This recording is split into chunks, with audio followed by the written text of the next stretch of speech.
नमस्कार दोस्तों, अष्टदल समूह से मैं शिखा श्रीवास्तव एक बार फिर आप सबका स्वागत करती हूँ पिटारा हिंदी कहानियों का में। जैसा कि हम सभी जानते हैं, जून महीने की 5 तारीख को पर्यावरण दिवस मनाया जाता है। इसलिए इस सप्ताह मैं आपके लिए लेकर आई हूँ ऐसी ही एक कहानी जो पर्यावरण से संबंधित है, जिसका शीर्षक है जीवन पेड़ों का।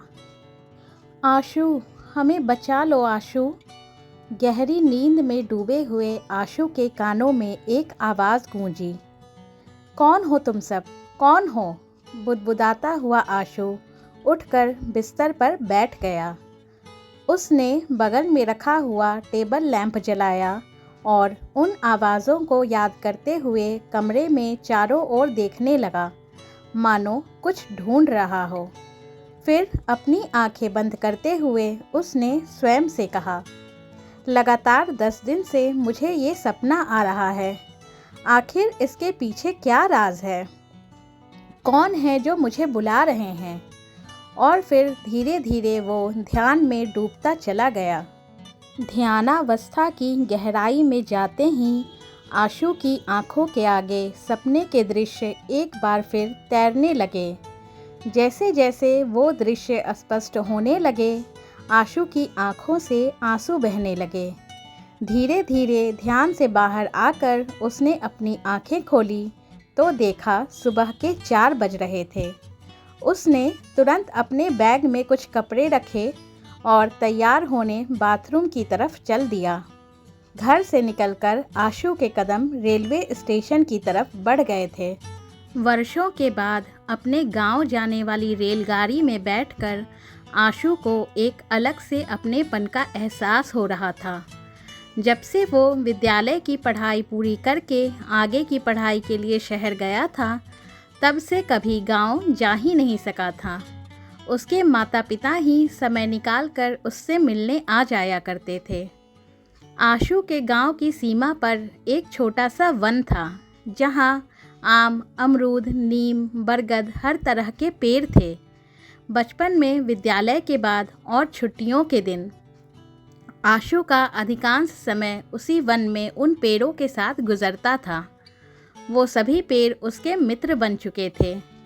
पेड़ पौधों में अपनी इस दिलचस्पी को आगे जाकर आशु ने पेशे के तौर पर अपना लिया और आज देश विदेश की कई दुर्लभ विलुप्त प्राय प्रजातियों के पेड़ पौधों की नई नस्लें विकसित करने में उसने सफलता प्राप्त कर ली थी। जैसे ही रेलगाड़ी गांव के छोटे से स्टेशन पर रुकी, आशु फुर्ती से नीचे कूद गया, मानो 1 मिनट की भी देरी से बहुत नुकसान हो जाएगा। आशु को अचानक गांव आया हुआ देखकर उसके माता पिता हैरत में पड़ गए, लेकिन इससे पहले कि वो उससे कुछ पूछ पाते, आशु ने उन्हें प्रणाम किया और अपना सामान रखकर गांव की सीमा पर स्थित उसी पुराने वन की तरफ दौड़ चला। वहां बचपन में अपने हाथों से भी उसने कई पेड़ लगाए थे, लेकिन आज उस वन के पेड़ों की दशा देखकर आशु हैरान रह गया। कई पेड़ तो पूरी तरह मृत हो चुके थे, तो कुछ लगभग मरणासन अवस्था में पहुंचकर सूखे ठुंड में तब्दील हो गए थे। उनकी टहनियाँ जगह जगह से कटी हुई थी। आशु उन सब की ये हालत देखकर रो पड़ा।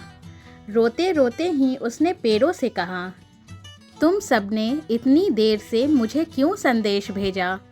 क्या अपने आशु पर भरोसा नहीं था तुम्हें? तभी एक आम के पेड़ के बचे खुचे कुछ पत्ते और कमज़ोर सूखी टहनियाँ इस प्रकार हिलने लगी, मानो वो पेड़ भी आशु से कुछ कहने की कोशिश कर रहा हो। पेड़ ने धीमे बीमार स्वर में आशु से कहा, मेरे बच्चे, हमने तुम्हें हर दिन हर पल बहुत याद किया। शायद तुम होते तो आज हम सब इस हालत में नहीं होते। जब लगा कि हम अब और दर्द बर्दाश्त नहीं कर सकेंगे, तब सपने के माध्यम से हमने तुमसे संपर्क किया और आज तुम्हें यहाँ देखकर हम अपनी तकलीफ़ें कम होती हुई महसूस कर रहे हैं। पेड़ की बात सुनकर आशु ने पूछा, मुझे बताओ क्या हुआ तुम सबके साथ? सभी पेड़ों ने एक गहरी सांस ली और उनमें से एक पेड़ ने कहना शुरू किया, आज हम सबको अपना पूरा जीवन याद आ रहा है।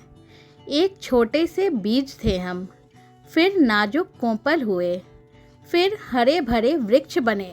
हम सब ना जाने कितनी पक्षियों का आश्रय बने, लोगों को छाया दी, फिर हम पर फल लगे जो इंसानों और पक्षियों दोनों के भोजन का महत्वपूर्ण हिस्सा बने। फिर एक दिन आया जब हम पर फल लगने बंद हो गए। बस फिर कृतज्ञ इंसानों के लिए हम सब बेकार हो गए। उन्होंने अब लकड़ियों के लिए जगह जगह हमारे अंगों को काटना शुरू कर दिया।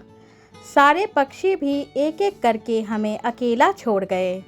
धीरे धीरे अब हम में से कुछ का जीवन खत्म हो गया तो कुछ का जीवन खत्म हो रहा है। बस सूखे ठुंठ बनकर रह गए हैं हम सब।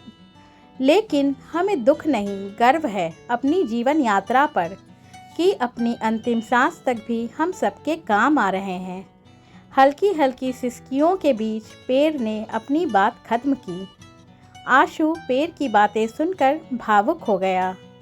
उसने सभी पेड़ों से सब इंसानों की तरफ से क्षमा मांगी और प्रण किया कि आज से वो ज़्यादा से ज़्यादा पेड़ लगाएगा और उनकी देखभाल भी करेगा।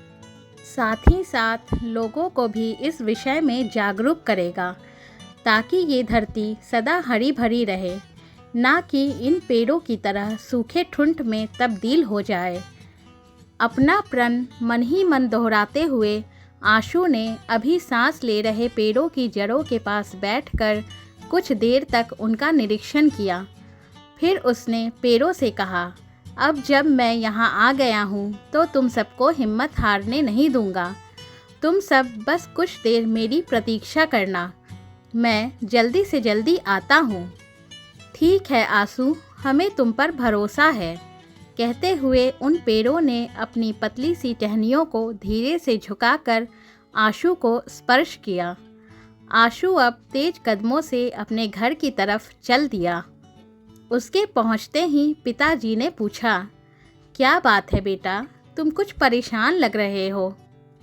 हाँ, ऐसे अचानक तू गांव आया, फिर आते ही पता नहीं कहाँ चला गया। बात क्या है बेटा? माँ ने कहा। आशु अपना बैग लेकर अपने कमरे की तरफ जाते हुए बोला, मुझे बस थोड़ा सा समय दीजिए आप लोग, सब बताऊंगा मैं आपको। कमरे में पहुंचकर आशु ने अपने बैग से एक किताब निकाली और कुछ देर उसके पन्नों को उलटने के बाद फिर अपनी विशेष औषधियों का बक्सा खोलकर एक औषधि तैयार करने में जुट गया। लगभग 4 घंटों के बाद वो कमरे से बाहर आया और फिर से वन की तरफ चल पड़ा। वहाँ पहुंचकर उसने इंजेक्शन की मदद से वो तैयार की हुई औषधि सभी पेड़ों की जड़ों में पहुंचाई। एक बारगी इंजेक्शन के दर्द से पेड़ चिहुके, लेकिन फिर आशु को देखकर उन्होंने स्वयं को संभाल लिया। औषधि देने के बाद आशु ने पेड़ों से कहा, मेरे प्यारे पेड़ों, अगर ईश्वर ने चाहा तो बहुत जल्दी एक बार फिर तुम सब पर कोंपलें लगेंगी। तुम सच कह रहे हो आशु? क्या ऐसा सचमुच हो सकता है? पेड़ों के स्वर में उम्मीद की झलक थी। हाँ, बिल्कुल सच, लेकिन इसके लिए 1 महीने तक तुम सबको इस इंजेक्शन की चुभन थोड़ी सी सहनी होगी।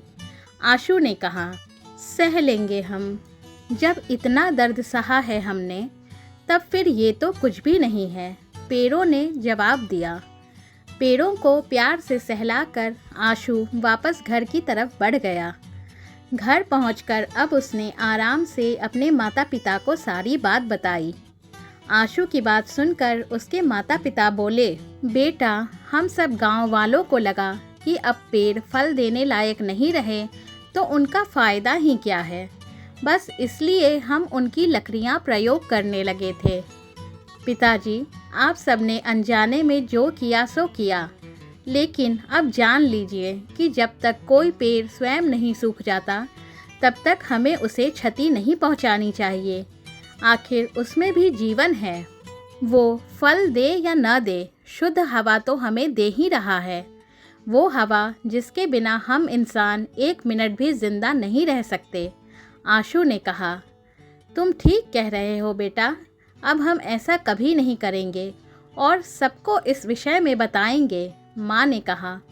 उनकी बात सुनकर आशु मुस्कुरा दिया। धीरे धीरे गांव में सबको ये बात पता चल गई कि आशु वन में लगभग ठूंठ बन गए पेड़ों का उपचार कर रहा है। सब लोग कौतूहल में थे कि भला ऐसा भी हो सकता है क्या। अब लगभग 1 महीना पूरा होने को आ रहा था। आखिरकार एक सुबह आशु की मेहनत, लगन और विश्वास नन्ही नन्ही हरी भरी कोंपलों के रूप में उन पेड़ों पर फूट ही पड़े। उन कोंपलों को देखकर आशु की आंखों से एक बार फिर आंसू बह चले और वो पेड़ों से लिपटकर रो पड़ा। लेकिन इस बार ये आंसू खुशी के थे। पेड़ों की पत्तियों से भी कृतज्ञता और खुशी के आंसू बह रहे थे। सभी गांव वाले भी अब इन पेड़ों को देखने आने लगे थे। उन सबको इन पेड़ों के साथ किए गए अपने दुर्व्यवहार पर आज दुख हो रहा था। इन नई कोंपलों को साक्षी मानकर उन सब ने भी सामूहिक प्रण लिया कि अब वो भी इन सब पेड़ों का ध्यान रखेंगे। आशु ने उन्हें संबोधित करते हुए कहा, मैं आप सब से एक और आग्रह करना चाहता हूँ। आप सब जब भी बीज वाले फल खाएं तो उन बीजों को कचरे में फेंकने की जगह उन्हें धोकर सुखाकर रख लें और इस वन के साथ साथ और जगहों पर भी सड़क किनारे की मिट्टी पर इन बीजों को फेंक दें। इनमें से कई बीज आगे जाकर हरे भरे पेड़ बन जाएंगे और हमें स्वच्छ हवा देने के साथ साथ इस प्रकृति के आंचल को भी सदा हरा भरा और समृद्ध रखेंगे। आशु की ये बात सुनकर सबने समर्थन में तालियां बजाईं। उसके माता पिता अपने बेटे की इन समझदारी भरी बातों पर गर्व से फूले नहीं समा रहे थे। सारे पेड़ भी आशु की इस बात पर प्रसन्न होकर अपनी टहनियों से उसके सिर को सहलाते हुए उस पर आशीर्वादों की वर्षा कर रहे थे। मैं आशा करती हूँ आप सबको ये छोटी सी कहानी अवश्य पसंद आएगी। कृपया कमेंट बॉक्स में अपने विचारों से मुझे अवश्य अवगत करवाएं एवं हमारे चैनल को लाइक, सब्सक्राइब, शेयर करके हमारा हौसला बढ़ाएं। फिर मिलेंगे जल्दी ही एक नई कहानी के साथ यहीं इसी जगह पर पिटारा हिंदी कहानियों का में। तब तक स्वस्थ रहिए, हंसते रहिए, मुस्कुराते रहिए एवं अपने आसपास पेड़ लगाकर वातावरण की स्वच्छता में अपना योगदान देते रहिए।